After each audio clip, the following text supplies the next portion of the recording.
saham memang untuk diinvestasikan dalam jangka panjang. Tapi orang suka kelupaan, definisi jangka panjang itu seberapa panjang?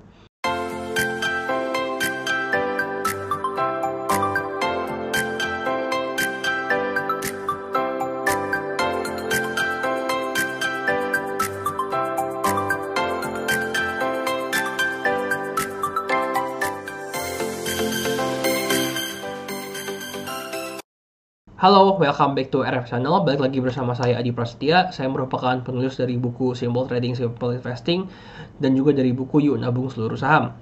Sebelum kita mulai, mungkin saya ada info sedikit. Kita ada program namanya Trading Mastery. Ini gratis full bagi 50 orang pendaftar pertama. Seperti namanya, kita bakalan bahas full trading selama setengah harian. Itu Sabtu 16 Juli 2022 dari jam 9 sampai jam 12 siang. Yang bawain materi bakal ada saya, Pak Niki, Pak Devin, dan juga Pak Ryan Filbert sendiri. Pendaftarannya mungkin bisa itu di WhatsApp 0852 888 26187 atau nanti juga bakal ada linknya di kolom chat atau di kolom komentar. Silahkan daftar mumpung masih gratis. Oke, mungkin kita masuk ke materi ya Bapak Ibu. Pada kesempatan kali ini tuh saya pengen bahas sebenarnya berapa lama sih kita itu baru pasti untung dari investasi saham. Mungkin saya harus tegasin dulu nih. Mungkin saya nggak bisa sih mastiin benar-benar secara pasti karena di dalam dunia ini kayaknya nggak ada sesuatu yang pasti gitu ya. Cuman saya bisa terangin dari sudut pandang data masa lalunya Bapak Ibu sebagai gambaran, oh kira-kira kejadiannya dulu kayak gini. Kedepannya diharapkan nggak terlalu jauh berbeda dengan kejadian di masa lalunya. Nah gini Bapak Ibu, saya ngebahas video ini sebenarnya awalnya gara-gara beberapa teman mulai pada nanya, Di, saya pengen investasi di saham dong, 5 tahun atau 10 tahun, pasti untung kan?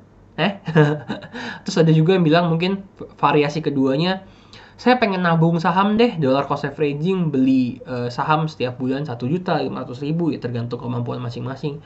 5 tahun, 10 tahun pasti untung kan? Nah, di sini ya saya mau jelasin nih Bapak Ibu. Apa yang akan terjadi ketika Bapak Ibu memilih untuk berinvestasi dengan cara ini gitu ya. Nah, di sini saya bakal ambil contohnya adalah dari indeks saham ya, karena indeks saham kan mewakili keseluruhan harga saham. Saya bakal ngambil indeks saham S&P 500, S&P 500. Ini adalah sebuah indeks saham yang ada di Amerika yang mungkin paling populer karena isinya ada 500 saham perusahaan terbesar lah yang ada di Amerika. Nah, tapi kenapa saya milihnya di Amerika, S&P? Kenapa nggak milih di Indonesia? Atau kita investasinya juga di Indonesia? Ya, karena kalau saya ambil datanya dari S&P, mereka datanya tuh panjang banget. Jadi kita bisa punya sudut pandang data jauh lebih panjang daripada kita ngambil IHSG atau LQ45. Alasan utama saya itu, jadi juga bisa memberikan kita alasan yang lebih memberikan kita gambaran yang jauh lebih luas. Oke, pertama saya bakal tunjukin dulu nih chartnya ke Bapak Ibu sekalian. Di sini saya ngambil dari website sih, saya ketik banget langsung S&P 500. Keluarnya kayak gini Bapak Ibu. Ini kayaknya yang sediain tuh Google deh kayaknya. Di sini dia startnya dari 1982 sampai ke tanggal ini. All time-nya di situ dia naik udah sekitar 3.400%-an. Yang bisa kita perhatiin dari chart ini adalah kita semua tentunya bisa sepakat bahwa saham dalam jangka panjang biasanya akan mengalami kenaikan dari tahun ke tahun dalam jangka panjang. Ya dong, masa perusahaan mau rugi, perusahaan kan mau untung gitu ya. Nah, di sini saya juga akan nunjukin ke Bapak Ibu pembabakan performa per tahunnya. Di sini misalnya Desember maksudnya Desember itu adalah setahun ya Bapak Ibu ya. Itu saya short soalnya. Saya filter.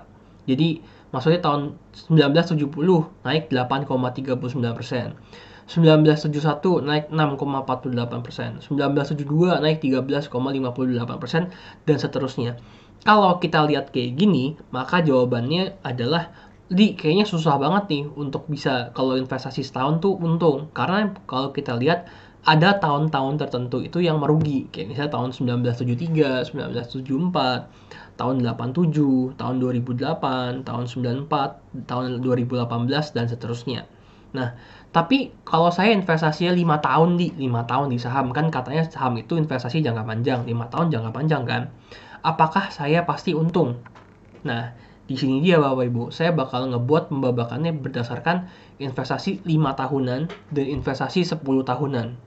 Oke, jadi bagi Bapak Ibu yang mau investasi saham 5 tahun, bagi Bapak Ibu yang mau investasi saham 10 tahun, ngebeli lamsam atau dollar cost averaging, yuk lihat slide setelah ini. Saya bakal tunjukin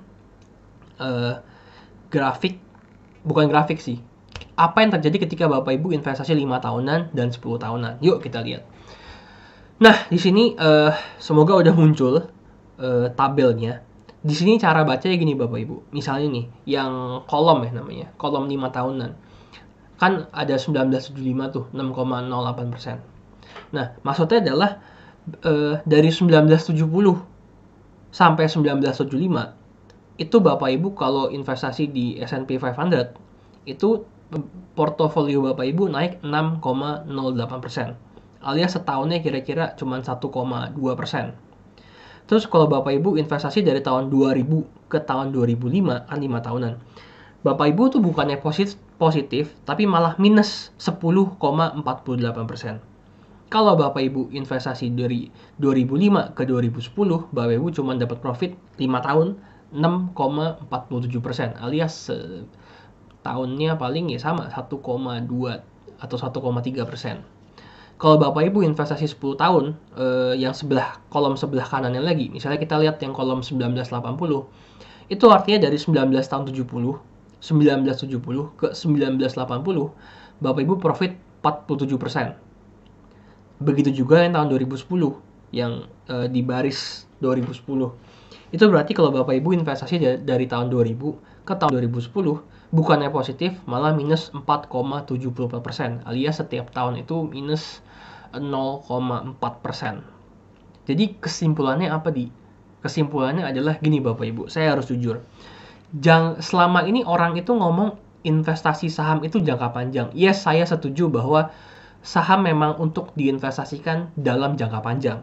Tapi orang suka kelupaan definisi jangka panjang itu seberapa panjang. Karena panjangnya bagi saya, panjangnya bagi Bapak Ibu, panjangnya bagi mungkin alien di luar sana itu beda-beda. Mungkin ada alien yang hidupnya 1000 tahun gitu ya, kayak Thor. Bagi dia 10 tahun pendek, tapi bagi kita mungkin 10 tahun lebih panjang dibandingin Thor ngelihat jangka 10 tahun itu. Nah, di sini saya bisa bilang bahwa hipotesa saya, satu siklus saham, satu siklus keseluruhan saham udah ngelewatin krisis dan istilahnya udah kemungkinan besar naik, itu jangka investasinya 20 tahun Bapak Ibu. Itu 20 tahun. Karena kalau kita lihat dari 1970 ke tahun 2020, masih ada 10 tahunan yang merugi, yaitu adalah ketika Bapak Ibu investasi di tahun 2000 sampai ke tahun 2010.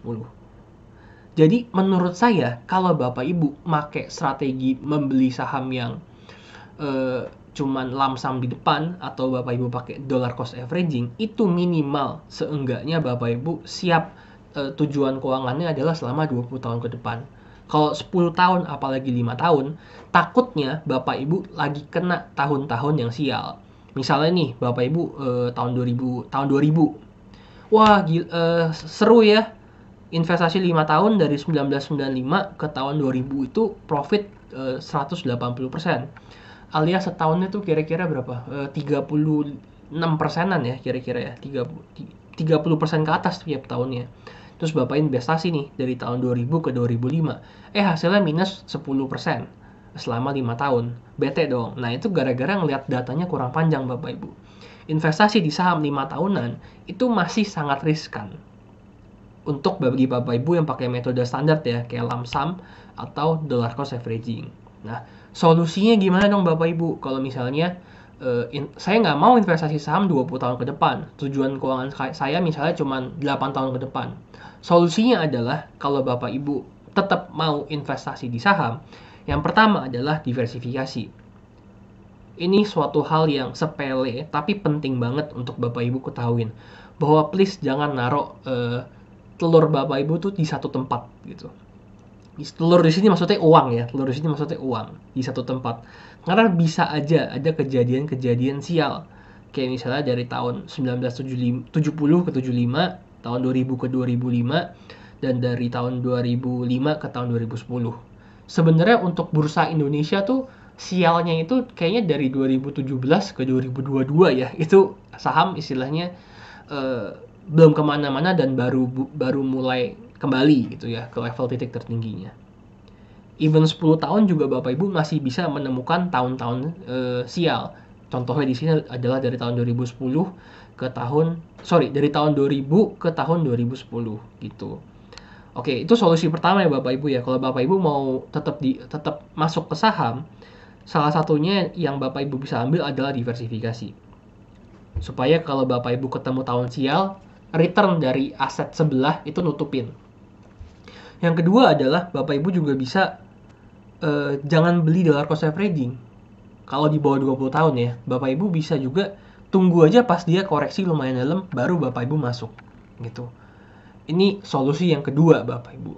Nah, solusi yang kedua, which is ketika Bapak Ibu mau nungguin dia koreksi, juga ada resikonya dia sendiri, yaitu adalah bisa aja Bapak Ibu nggak kedapetan koreksinya dia. Nah, mungkin pada video-video kedepannya saya bakal nunjukin lagi nih, wah beli koreksi itu sebenarnya seberapa dalam.